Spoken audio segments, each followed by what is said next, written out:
بسم اللہ الرحمن الرحیم۔ بخاری شریف اور مسلم شریف کی متفق علیہ حدیث پاک ہے۔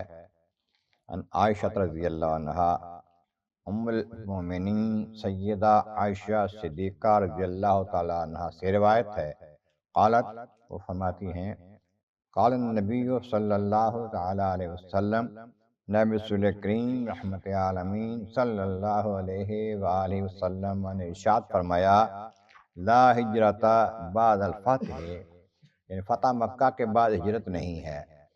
مکہ سے مدینہ منورہ ہجرت کر کے جانا فرض ہو گیا تھا، اپنے دین کے لیے نبی کریم علیہ السلام کے پاس چلے جانا، لیکن جب مکہ فتح ہو گیا تو مکہ بھی دارالاسلام بن گیا، تو اب وہاں سے ہجرت جانے کرنے کی ضرورت نہیں رہی۔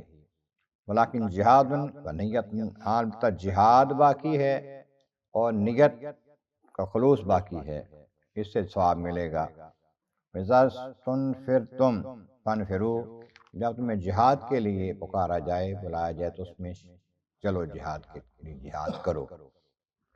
یہاں پر امام نووی فرماتے ہیں، اس کا مطلب یہی ہے کہ مکہ سے ہجرت کرنے کی ضرورت باقی نہیں رہی، کیونکہ وہ دار اسلام بن گیا ہے۔